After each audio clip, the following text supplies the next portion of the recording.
Netanyahu के खिलाफ Islamic सेना, क्या दुनिया में एक नए ताकतवर गठजोड़ की नींव रखी जा रही है? क्या मुस्लिम नाटो की चर्चा सिर्फ एक नाम या इसके पीछे बदलती वैश्विक रणनीति की बड़ी कहानी छिपी है? एक तरफ अमेरिका का नाटो, दूसरी तरफ तेजी से बदलती पश्चिमी एशिया की राजनीति और इस बीच पाकिस्तान, सऊदी अरब और तुर्की के बीच बढ़ता रक्षा सहयोग। पाकिस्तान, सऊदी अरब और तुर्की कहते हैं आजकल। ऑफिशियल तौर पर आज उन्होंने मक्का जॉइंट डिफेंस एग्रीमेंट पर साइन कर दिए हैं। किसी भी एक कंट्री पर हमला, मिलिट्री हमला, तीनों देशों पर हमला माना जाएगा। ये वही रूल है जो नाटो का आर्टिकल 5 है। नाटो की ही तर्ज पर मुस्लिम नाटो बनाने की तैयारी चल रही है। कैसे, ये मैं आपको बताने जा रहा हूं कि मुस्लिम नाटो आखिर है क्या, इसके आने से क्या बदल जाएगा, क्या हो जाएगा। देखिए, नाटो की तर्ज पर मुस्लिम नाटो बनाने की तैयारी चल रही है। आज इस्लामिक नाटो के बारे में बात करेंगे। आज 7 अगस्त एक फॉर्मल शुरुआत हो गई है टर्की, पाकिस्तान और सऊदी के बीच में। मुझे लगता है कि ये एक बहुत इंपॉर्टेंट डेवलपमेंट है जिसके बारे में बात करनी जरूरी है। इसके प्रोस एंड कॉन्स क्या हैं, दुनिया के लिए उसके प्रोस एंड कॉन्स क्या हैं, भारत के लिए इसके प्रोस एंड कॉन्स क्या हैं, और किस ढंग से एक नए इस्लामिक नाटो का जो उदय हुआ है, धीरे धीरे इसमें और कंट्री जुड़ेंगे, इसमें तो कोई शक वाली बात नहीं है। लेकिन जिसकी कल्पना की जा रही थी, जिसके बारे में सोचा जा रहा था कई दशकों से, कई डेकेड से, अब वो पुख्ता रूप में हमारे सामने नजर आ रहा है।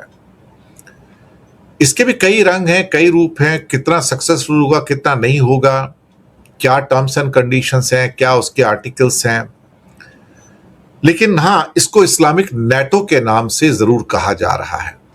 आज इसी के बारे में आज हम बात करने जा रहे हैं। तो पाकिस्तान, सऊदी अरब और तुर्की कहते हैं आजकल, ऑफिशियल तौर पर आज उन्होंने मक्का जॉइंट डिफेंस एग्रीमेंट पर साइन कर दिए हैं।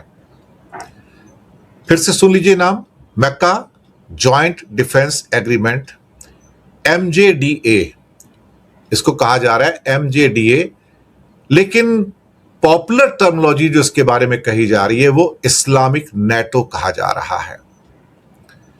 ये एक एक्स्ट्राऑर्डिनरी, एक हिस्टोरिक मिलिट्री गठबंधन या अलायंस इसको कहा जाए,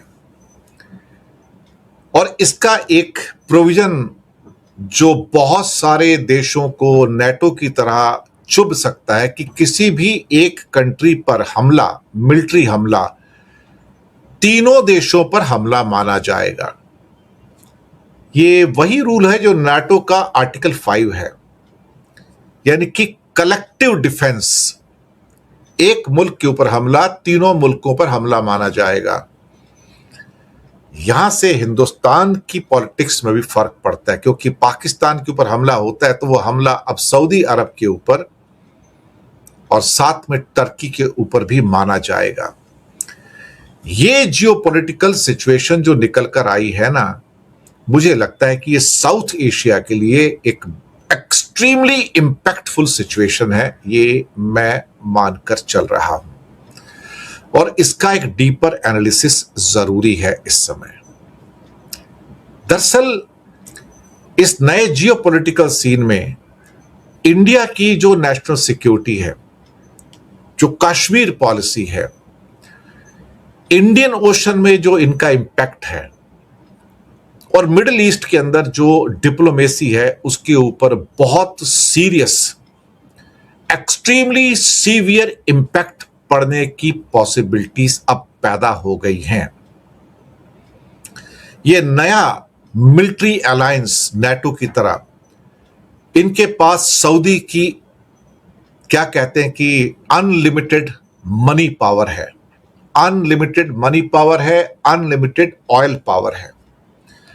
इनके पास तुर्की का ड्रोन बायराकतर और एरोस्पेस टेक्नोलॉजी है, और इनके पास पाकिस्तान का एटम बम भी है, और एक बड़ी प्रोफेशनल ट्रेंड आर्मी है। ये कॉम्बिनेशन बहुत डेडली कॉम्बिनेशन है, इसको समझने की कोशिश करिएगा। इस्लामिक नाटो क्या कहता है, चलिए थोड़ी सी बात कर लेते हैं। 7 अगस्त 2026 आज सऊदी अरब के मक्का शहर के अंदर एक high level emergency alliance meeting होती है। इसमें सऊदी के क्राउन प्रिंस मोहम्मद बिन सलमान, टर्की के प्रेसिडेंट एर्दोगान साहब और पाकिस्तान के प्राइम मिनिस्टर शहबाज शरीफ और उनके साथ में आर्मी जनरल असीम मुनीर, इन सब ने इस मिलिट्री अलायंस को आज अंतिम रूप देकर इसके ऊपर साइन किए हैं। आज ये अलायंस, ये अपने आप में फर्स्ट ऑफ इट्स काइंड जो निकल कर आया है इस दुनिया में। मुझे लगता है कि टर्की एक बड़ी मिलिट्री पावर है इस टाइम, कोई शक नहीं। उनकी एरोस्पेस पावर हो या एम्यूनिशन पावर हो, ड्रोन मेकिंग पावर हो, बड़ी पावर है, there is no doubt about it. Saudi के पास क्या है, इनके पास ताकत क्या है अल्टीमेटली? ये जो अभी ट्राई अलायंस जो हुआ है, जिसको इस्लामिक अलायंस कहा जा रहा है, इनकी ताकत क्या है अल्टीमेटली? सऊदी की ताकत को सब लोग जानते हैं। सऊदी कोई मिलिट्री पावर नहीं है, लेकिन सऊदी के पास पेट्रो डॉलर्स हैं। सऊदी एक ऐसा मुल्क है जो रेड सी एक साइड में है और फारस की खाड़ी एक साइड में है, और मुस्लिम वर्ल्ड के अंदर उसको हमेशा नंबर 1 की जगह मिलती है कि हां, Saudi is undeclared king of entire Muslim world कहा जाता है या नहीं वो अलग बात है। टर्की के पास क्या है? टर्की के पास नेटो स्टैंडर्ड का डिफेंस इंडस्ट्रियल बेस है,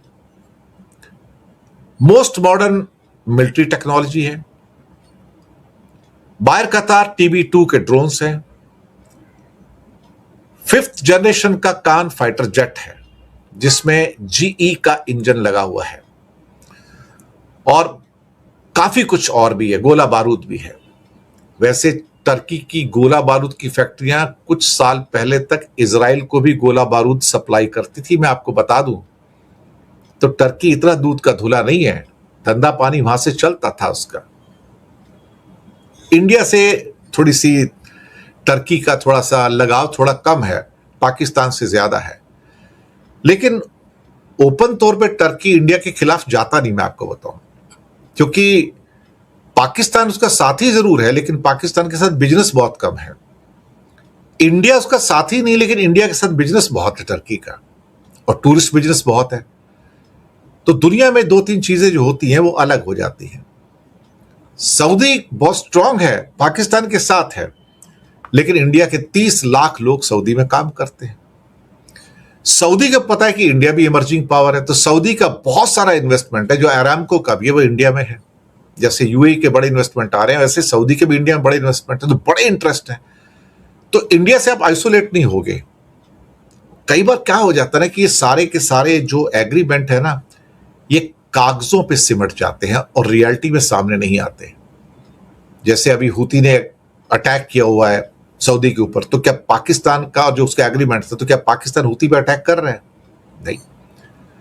सऊदी और ईरान के बीच में वॉर चल रही है, तो क्या पाकिस्तान सऊदी की ओर से ईरान के खिलाफ वॉर कर रहे हैं? नहीं। बहुत सारे कॉम्प्लिकेशंस है। और सपोज करो कि इंडिया पाकिस्तान की वॉर हो गई, तो क्या टर्की और सऊदी उनकी ओर से लड़ने के लिए आ जाएंगे? नहीं, नहीं आएंगे साहब, नहीं आएंगे। लिख के रख लीजिए आप, क्योंकि पेपर के ऊपर अलायंस बनाना एक बात है। अभी हमने नेटो का हाल देखा ना, ईरान के खिलाफ जो अमेरिका की वॉर थी, नेटो का बाकी कोई कंट्री साथ में नहीं आया इनके, बोलते नहीं हमें तुम्हारा इक्वेशन ही लगता, हम क्यों आएंगे साथ में। अब यहां से इंडिया पे क्या इंपैक्ट आता है? म्यूचुअल डिफेंस पैक्ट तो हो गया, तो इंडिया की सॉवरेनिटी और जो सिक्योरिटी प्रायोरिटाइजेशन है उसके लिए एक बड़े चैलेंजेस हैं। कश्मीर मुद्दे के ऊपर पहले से ही इंडिया प्रेशर में रहता है, लेकिन उस प्रेशर का ना तो हम पे असर होता है ना किसी और पे असर होता है।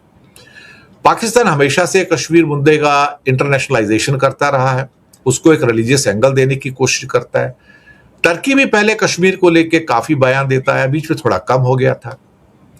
तो कहीं ना कहीं पाकिस्तान को कश्मीर मुद्दे पर टर्की और सऊदी का ओपन सपोर्ट मिलता रहा है, लेकिन वो उस लेवल तक नहीं कि वो आपकी मिलिट्री मदद कर दें। अब अगर भारत फ्यूचर में पाकिस्तान के खिलाफ अगर कोई सर्जिकल स्ट्राइक करता है तो पाकिस्तान इस मक्का पैक्ट, इसको मक्का पैक्ट कहोगे, मक्का अलायंस कहोगे, जो भी कहना चाहो आप, या इस्लामिक नेटो कहोगे, उसकी आड़ लेकर टर्की को बोल सकता है, सऊदी को बोल सकता है कि भाई आप इंडिया के खिलाफ कार्रवाई करो। तब सिचुएशन बड़ी जटिल हो जाएगी, कॉम्प्लिकेटेड हो जाएगी। तो क्या टर्की उस टाइम इंडिया के खिलाफ डायरेक्ट वॉर करना चाहेगा? मुझे नहीं लगता। हाँ, वो हथियार तो वैसे भी देता रहता है, सबको पता है। तो बाहर कतार जो उसके जो ड्रोन्स हैं वो तो ऑलरेडी उसके पास है, यूएई भी उसके पास है, इसमें तो कोई शक वाली बात नहीं है। और हथियार बेचना कोई गुनाह नहीं है, इंडिया भी बेचता है, वो भी बेचता है। टेक्नोलॉजी ट्रांसफर हो सकता है, जॉइंट डिफेंस प्रोडक्शंस हो सकते हैं इनके। तो इन हालातों के अंदर चीजें जो कही जा रही है कि बाकी कंट्री भी उस वॉर में शामिल हो जाएंगे, सऊदी भी उस वॉर में शामिल हो जाएगा अगर इंडिया पाकिस्तान होता है, तो नहीं होगा साहब। मैंने कहा ना, बहुत सारे कॉम्प्लिकेशंस है। पेपर में सब चीजें अच्छी लगती हैं, अदरवाइज नहीं।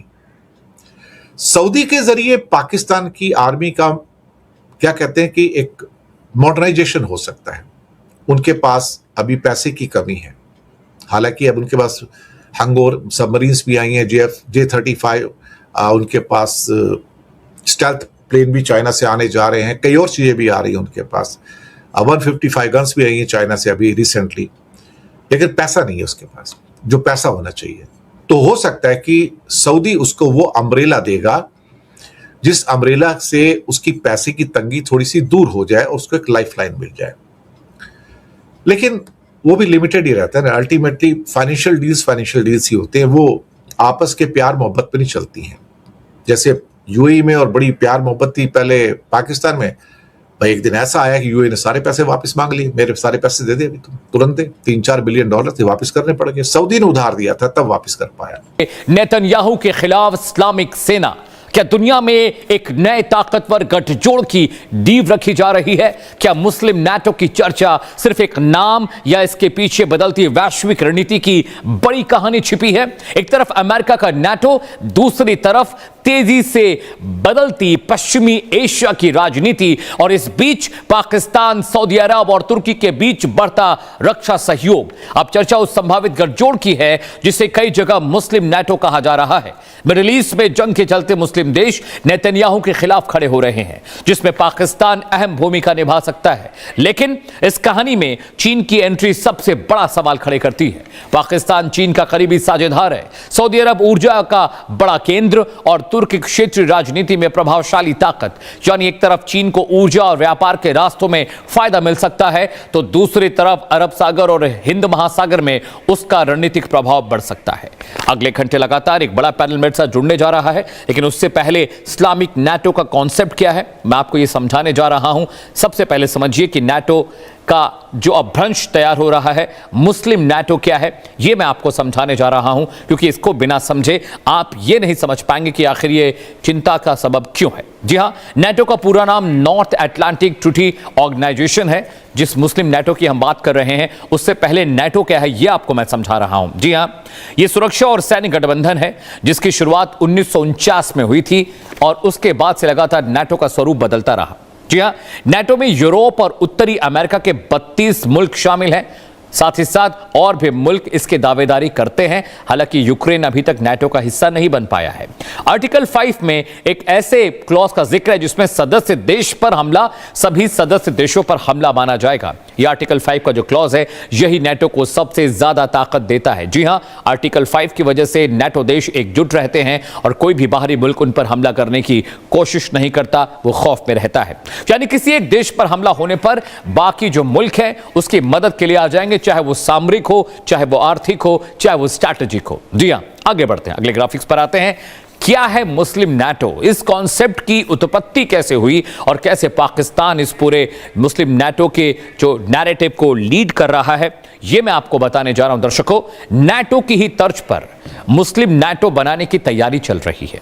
कैसे, ये मैं आपको बताने जा रहा हूं कि मुस्लिम नाटो आखिर है क्या, इसके आने से क्या बदल जाएगा, क्या हो जाएगा। देखिए, नाटो की तर्ज पर मुस्लिम नाटो बनाने की तैयारी चल रही है। मुस्लिम नाटो अभी कोई आधिकारिक ऑफिशियल संगठन नहीं है, इस पर चर्चा चल रही है, इसके कॉन्सेप्ट पर बात हो रही है। यह नाम सऊदी अरब पाकिस्तान रक्षा समझौते के बाद चर्चा में आया, जब एक बड़ी डिफेंस डील पाकिस्तान ने सऊदी अरब के साथ की। इसका मकसद दोनों देशों के बीच सुरक्षा और सैन्य सहयोग बढ़ाना है। मुस्लिम नाटो की कमान पाकिस्तान संभाल सकता है। अब पाकिस्तान, सऊदी अरब और तुर्की के बीच नए डिफेंस समझौते की चर्चा भी हो रही है। रिपोर्ट्स कह रही हैं कि जिद्दा में आज समझौते पर दस्तखत हो सकते हैं। पाकिस्तान के परमाणु शक्ति संपन्न देश होने से इस गठजोड़ को खास महत्व मिल जाएगा, क्योंकि तमाम जो मुस्लिम कंट्रीज हैं जो नाटो का हिस्सा बनेंगी, पाक उनको लीड करेगा। यही वजह है इसे संभावित मुस्लिम नाटो के तौर पर देखा जा रहा है। लेकिन पाकिस्तान की शुरुआत पूरी दुनिया में हलचल पैदा करेगी। मुस्लिम नाटो के 5 मकसद क्या हैं, यह आपके लिए जानना बहुत ज़रूरी है, बहुत क्रूशियल है। और इस मकसद को जानने के बिना आप ये नहीं समझ पाएंगे कि आखिरकार क्यों इस चीज़ की दिक्कत हो रही है, क्यों ये परेशान कर रहा है अमेरिका और इजराइल जैसे देशों को। जी हाँ, सबसे पहले नाटो मुस्लिम जो है ग्रुप, जो जिस पर हम चर्चा कर रहे हैं, जो बनने जा रहा है, उसके पीछे की वजह बताता हूं। किसी सदस्य देश पर हमला होने पर मिलकर सुरक्षा करना होगा। वैसे ही जैसे इंटरनेशनल नाटो काम करता है, मुस्लिम नाटो भी वैसे ही काम करेगा। पॉइंट नंबर 2, सामूहिक सुरक्षा के बाद सैन्य सहयोग। सेनाओं के बीच हथियार ट्रेनिंग और सैन्य अभ्यास बढ़ाना इनका मकसद है। जिस तरह से नाटो मुल्क करते हैं वैसे ये भी करेंगे। साथ ही साथ तीसरा सबसे अहम पहलू, खुफिया जानकारी। खुफिया जानकारी साझा करने के मसले पर आतंकवाद और सुरक्षा खतरों से जुड़ी जानकारी आपस में साझा की जाएगी, ताकि स्ट्रैटेजिक तौर पर, सामरिक तौर पर इंटरनल सिक्योरिटी को कोई दिक्कत न हो। चौथा सबसे क्रूशियल पॉइंट, जो क्षेत्रीय सुरक्षा की बात हम कर रहे हैं। जी हाँ, क्षेत्रीय सुरक्षा को मजबूत करना मकसद होगा। मध्य पूर्व और आसपास के इलाकों में सुरक्षा और स्थिरता बढ़ाना। लेकिन ईरान का क्या होगा? ईरान कभी भी मुस्लिम नाटो का हिस्सा नहीं बनेगा। आगे बढ़ते हैं, रणनीतिक ताकत की बात करते हैं, कैसे बढ़ेगी। सदस्य देशों को मिलकर बड़े वैश्विक और क्षेत्रीय दबावों का सामना करने में मदद करना भी मुस्लिम नाटो का मकसद होगा। बिल्कुल वैसे ही जैसे मौजूदा जो एग्जिस्टिंग नाटो ग्रुप है वो जिस तरह से काम करता है, बिल्कुल हुबहू वही मुलम्मा, वही स्ट्रक्चर, वही नैरेटिव। मुस्लिम नाटो के साथ ड्रैगन की तिकड़ी कैसे काम करेगी, चीन की भूमिका क्या है, वो भी आपके लिए समझना जरूरी है। फैक्ट नंबर 1, चीन इस गठजोड़ से अमेरिका और भारत को संतुलित कर सकता है। ये बहुत क्रूशियल पॉइंट है दर्शकों, और इस पर मैं चर्चा करूंगा पैनल के साथ भी। मुस्लिम देशों के तेल गैस से चीन की ऊर्जा जरूरतें पूरी होती हैं। ईरान एक बहुत बड़ा सप्लायर है क्रूड और गैसेस का चाइना को, रशिया को भी। फैक्ट नंबर 3 आपकी स्क्रीन पर आने जा रहा है। अरब सागर में, हिंद महासागर में और चीन के हित मजबूत होंगे, यानी अरेबियन सी और पैसिफिक ओशन में जो चाइना अभी डरा रहता है मलक्का स्टेट की वजह से भारत से, वो बहुत सारा जो डर है, जो प्रेशर है, शायद वो कम हो जाएगा मुस्लिम नाटो का मेंबर बनने के बाद। फैक्ट